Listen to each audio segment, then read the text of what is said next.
Reka dusuhuze abantu, twongere dukomeze kubifuriza umwaka mushya wa 2025 kugira ngo bazawugiremo ishya n'ihirwe. Uyu munsi rero nk'uko tumenyeranye ku muyoboro wacu wa Vision Health TV cyangwa se icyerekezo cy'ubuzima, tubagezaho ibiganiro bigiye bitandukanye. Uyu munsi tuje kugira ngo tuganire, tugire ibintu tuvuga byahanuwe kera ariko birimo birasohora, by'umwihariko uyu munsi nk'uko murimo murabibona kuri titire y'ikiganiro cyacu. Reka tubabwire ibirimo birabera i Los Angeles, umujyi ukomeye, umujyi navuga yuko utuyemo ibyamamare bitandukanye. Ni ibiki birimo birahaba muri iyi minsi? Ibinyamakuru byanditse byarushye, byashyize amakaramu birandika kubera ibirimo birabera muri ako gace, by'umwihariko mu gace kitwa i Hollywood. Reka tugire ikintu tubivugaho. Hari ubuhanuzi ku bantu bemera Imana, ubuhanuzi buvugwa na Bibiliya, bukaba ari ubuhanuzi bwagiye bwandikwa. Duhereye ku isomo rya mbere, ni isomo riri muri Matayo igice cyaho cya 24, umurongo waho wa mbere n'uwa kabiri. Ni ibiki Yesu yahavuze ari mu isi igihe bari barimo baramwereka. Nabwo hari inyubako zidasanzwe zifite imyubakire idasanzwe, noneho barimo barereka Yesu, bamwereka iby'izo nyubako, ariko abo bamwerekaga iby'izo nyubako babonaga zitakorwaho, zari inyubako zitakirimo kubaha Imana. Reka mbabwire ngo ahantu hatari kubaha Imana hakurikirwa no kurimbuka. Umva amagambo ahanditse: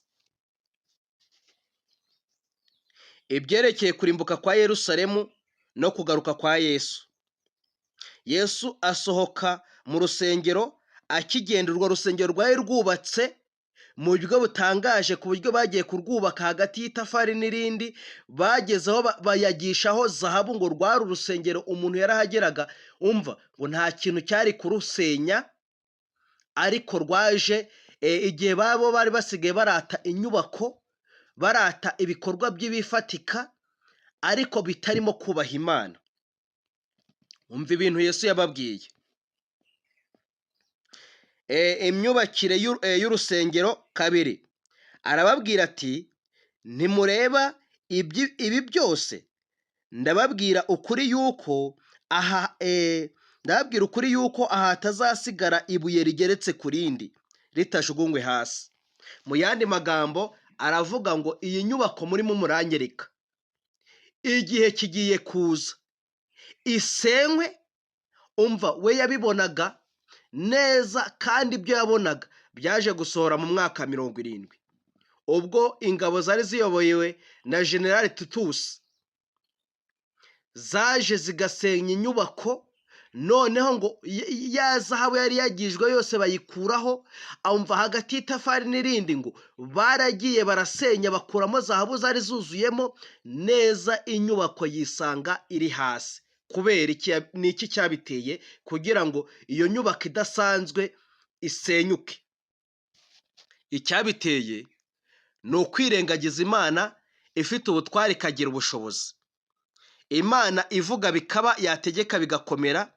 Iyi nyuranye ibihe n'imyaka, iyimika abami ikimura abandi, iha abanyabwenge ubwenge ndetse ikabaha kwitegereza bakamenya. Niyo ngiyo yari ikoze ibyo ngibyo. Ni Imana itavugirwamo. Ibiganiro, reka mbabwire ngo abanyamakuru baranditse bararuha, ibinyamakuru byanditse biraruha. Ni ukuvuga ngo ibirimo biravugwa muri iki gihe cya none ni ibirimo birabera mu mujyi uri muri Amerika, umujyi udasanzwe utuwemo n'ibyamamare, abantu b'abakire batunze amamiliyari n'amamiliyari, ariko ibyabo kubera icyo bita gutuka Imana, cyangwa se bagiye bamokinga Imana, bishyira hejuru. Abashaka kwiga amateka neza, uyu munsi turabakorera ubucukumbuzi bwimbitse ku bantu bagiye bigomeka ku Mana. mugende musome, wari umuntu ukomeye mu ngoma ye nyagasani Imana, uwo ni Rusuferi. Ibyahishuwe 12 guhera ku murongo wa 9 ugeze ku wa 12, urebe ukuntu we no muri Ezekiyeli 28 guhera ku murongo wa 11, urebe ukuntu yibwiraga yuko azazamura intebe ye. No muri Yesaya cya 14 guhera ku murongo wa 9, akibwira ko azazamura intebe akayisumbisha iy'Imana. Yaze kwisanga mu mwanya adatekereza, arangije yisanga mu kirere gicuza umwijima, aho we atatekerezaga. Uwo ni Rusuferi ndimo ndavuga, cyangwa se Satani. Reka mbabwire ngo bantu mukurikirana ibi biganiro kuri iyi channel, reka mbabwire ngo buri muntu wese biduha isomo rikomeye ritwereke ngo nimba ubayeho imibereho, menya ngo ntago wishyize ku isi, nimba ubayeho imibereho itari yo kubaha Imana, amaherezo nawe ibyawe umva ntago uzasoza neza. Ngaya amaherezo y'abishyira hejuru bakigomeka ku Mana. Niki cyari cyabaye kugira ngo uyu mujyi ukomeye watanzweho amamiliyari menshi urimbuke? Bari batutse Imana, baragenda Imana barayinywega, baragenda bayikuba na zeru, baragenda bumva ko rwose bifite, umva nta kintu bakeneye ku Mana. Bagiye no gutanga amanota, umva ibintu byabaye. Bagiye gutanga amanota, baragiye bafata Imana, baragenda bayigaragaza nk'aho yakuruye ikirizo, cyangwa se yabaye iya nyuma, nta kintu ivuze mu buzima bwabo, batazi yuko iyo Mana barimo baramokinga muri ubwo buryo ari ibaha umwuka bahumeka mu mazuru, ariyo yababeshejeho, yagiye ibarinda buri kimwe cyose, ikabarinda ikica n'icyangiza, ikabarinda imyuka mibi y'abadayimoni, ikabarinda byose. Kuba bariho niyo bakesha ubuzima, nubwo bari barimo barayimokinga batabizi, bari barimo barayituka, bakayisuzugura agasuzuguro gateye ubwoba. Nubona ugeze ku kigero cyo gusuzugura Imana, ukishyira hejuru yo kurwanya Imana, uzazirikane ko wowe uzavunagurika nta n'umuntu ugukozeho, uzagira amaherezo mabi nta muntu ugukozeho. Umva, nyamuneka reka tubwire ngo muntu utarakora subscribe, ibi biganiro ntibikagucike. Ni ibiganiro byubaka umuto n'umukuru, uwiza n'utarize, ufite idini n'udafite idini, ingeri nyinshi, bitanga impuguro ku mpande zose, yaba umuntu uwo ari we wese, kandi bigakebura umuntu kugira ngo agendere mu murongo mwiza muzima. Rero dore uburyo bari bamokenze Imana, cyangwa se bari batutse Imana ku kigero cyo hejuru, bigatuma Imana nayo ibivumburira, bikabaviramo kurimbuka. Baragiye bafata abatunganya amafilime n'abayakina, barangije babaha amanota ya 11, babashyira ku mwanya wa mbere. Bamaze kubashyira ku mwanya wa mbere, bongeraho ababyeyi. Ubwo bamwe bafataga ibiganiro, ubwo barimo bafata speech, barimo kuvuga, bamwe bagashima babafashije kugira ngo babatunganyirije amafilime. Bagenda uko noneho bagiye gutanga amanota, bahera ku bantu bagiye bavugwa kenshi. Muri ibyo birori nta n'umwe wigeze uvuga ngo ndashima Imana ko ariyo yambashije kugera ku kigero ngezeho. Nta n'uyu n'umwe wigeze uzamura ngo asohore ijwi rye avuga Imana mu kanwa kiwe. Bari mu birori bidasanzwe. Barangije barongera, abavugaga bavuga ababyeyi, noneho bakavuga n'umuyobozi wabo witwa Mario Lopez. Umva, ubwo umwanya wa kabiri wafashwe n'abamama, bagavuga ati ndashima mama, niwe wamfashije kongera kuri izi nzozi zanjye, akamfasha kugera kuri ibi n'ibi. Umva, bagenda bavuga, ariko nta n'umwe ageze uvuga ngo ndashima Imana kuko niyo yambashije kugera kuri ibi. Mwibuke amagambo twasomye muri Bibiliya. Niba utajya usoma Bibiliya, hari amagambo amwe nasomye avuga ngo utazasoma icyigisho cy'Imana mu gitabo cy'Imana azagisoma mu mateka y'isi.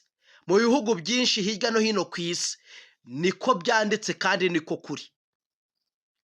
noneho ikindi barangije bashima uwo muyobozi wabo Mario Lopez amushyira ku mwanya wa gatatu bari mu gufata barimo gutora bashyiraho, babanje gushima, umva bafata umwanya wa mbere n'abatunganya amafilime n'abayakina, bashyiraho umwanya wa kabiri ababyeyi cyangwa se abamama, noneho umwanya wa gatatu uwo muyobozi wabo Imana baragenda bayishyira ku mwanya wa kane, iragenda igira amanota 0, nta muntu wigeze uyivuga mu kanwa kabo.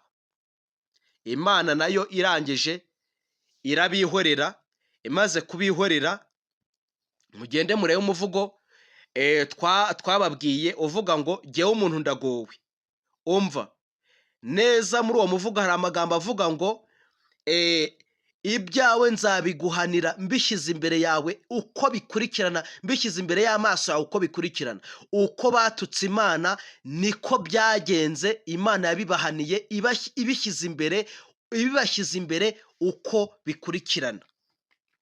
Reka tugire icyo tuvuga ku buhanuzi bwari bwahanuwe n'umumama umwe muri icyo gihugu cy'Amerika uwo bita Ellen G. White.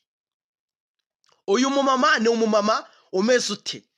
Ni umumama wahagurutse, ahaguruka mbere gato y'umwaka w'1844, ahaguruka ari Imana imuhagurukije. Umva ni umumama utanafite amashuri menshi, afite amashuri 3 abanza pirimeri, yavuye mu ishuri kubera ko hari umuntu yari yamukubise ibuye mu mutwe, aragenda arwara umutwe uri chronique, bimuviramo intandaro yo gutakaza amasomo ye, ntiyakomeza amasomo, ariko aza kwiyegurira Imana mbere y'umwaka w'1844 mu materaniro yari yayobowe n'umugabo witwa William Miller, yari kapiteni mu ngabo za Amerika. Nabaza gusobanukirwa n'ubutumwa bujyanywe n'uko umuntu ababarirwa ibyaha agatunga amahoro aturuka ku Mana. Arangije yihana muri ayo materaniro ye, amaze kwihana, amaze kwiyegurira Imana, akorana n'Imana mu buryo budasanzwe. Mu 1892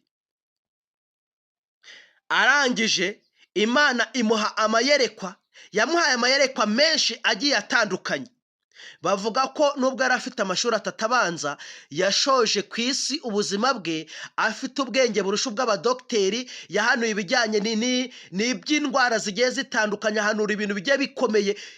Kubera gukorana n'Imana yapfuye afite ubwenge. Nta mudogiteri ubu kugeza aka kanya wigeze ugera ku kigero cy'ubwenge yari afite. Arangije mu 1892, umva amagambo yahanuye icyo gihe. Yahanuye amagambo akomeye. Imana yamuhaye amayerekwa adasanzwe y'ibizaba ku nyubako zikomeye. Umva, Imana imubwira amagambo akomeye yagombaga kubaho byanze bikunze. Muri uwo mwaka w'1892 umva amagambo yanditse. Yaranditse ibyagombaga kuba mu mijyi igiye itandukanye. Arandika, ubwo ni mu gitabo cyitwa Evénement de dernier jour, cyangwa se cyahinduwe mu Kinyarwanda. Twagerageje kubicukumbura tusanga kimaze guhindurwa mu Kinyarwanda, tugenekereje ni ibyaduka byo mu minsi y'imperuka. Ibirimo kwaduka muri iyi minsi ya none byakagombye kutwereka yuko koko iyi si yacu igiye gushyirwaho iherezo. Arandika muri icyo gitabo, aravuga ngo ubwo ni ku ngingo ivuga ingingo ya 385. Harimo ingingo nyinshi, ariko avuga ku ngingo ya 385. Aravuga ngo Imana imuha amagambo akomeye. Arandika muri icyo gitabo Les événements de dernier jour, arandika aravuga ngo iherezo riri bugufi. Ubwo we mu gihe yari ari mwiyerekwa yabonaga yuko iherezo koko riri bugufi cyane. Yavuze mu mijyi tuzakomeza kubakoreraho ibiganiro, mwumve ukuntu yahanuye mu mijyi igiye itandukanye, tubagerere no kuri uyu mujyi. Niyo mpamvu navuga ngo iyo abantu bigometse ku Mana, Imana ibashyiriraho iherezo.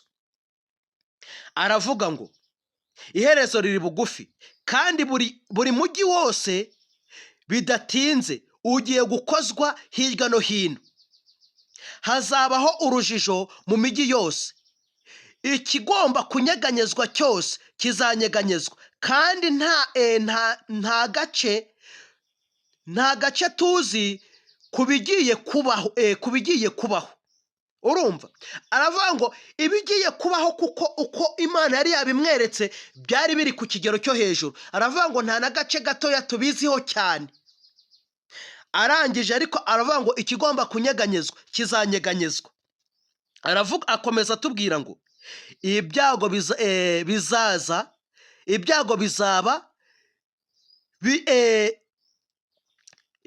bizaba bizangana n'urugero rwo gukiranirwa kw'abantu, ndetse n'umucyo w'ukuri bizaba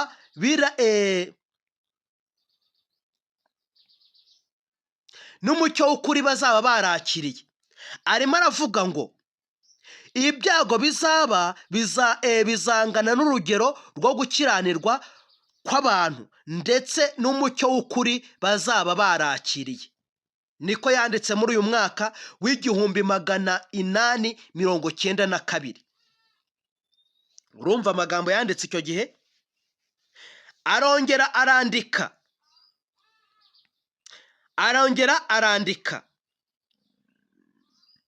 aratubwira ngo mu kagingo ka 386 mu mwaka w'1902 ahanura amagambo akomeye ngo arabanza aratangara. Iyaba ubwoko bw'Imana, ubwo no kuvuga ngo nabasenga, bashoboraga kwiyumvisha irimbuka ryegereje rigiye kwisuka ku mijyi itagira ingano isigaye kuri ubu yirunduriye mu bikorwa byo gusenga ibigirwamana. Mu yandi magambo, yirundumuriye mu bikorwa byo kugomera Imana. Ni birimo biraba muri iki gihe cya none muri Los Angeles. Ni ukuvuga ngo ibiri kuba muri uyu mujyi muri California byahanuwe imyaka itambutse mu 1902, bihanurwa n'uyu mumama witwa Ellen G. White. Arangije arabivuga, arabyandika, ariko abantu bageze ku kigero cyo kumokinga Imana ntibamenya neza yuko amaherezo yabo ashyizweho. Nyamuneka rero, nimba ukunda kumva ibi biganiro, kugira ngo ikiganiro kigiye gukurikiraho kitazagucika, nabwo kizaba gikoze ubushisenguzi n'ubucukumbuzi kuri ibi bintu birimo birabera muri leta ya California mu gace kitwa Hollywood.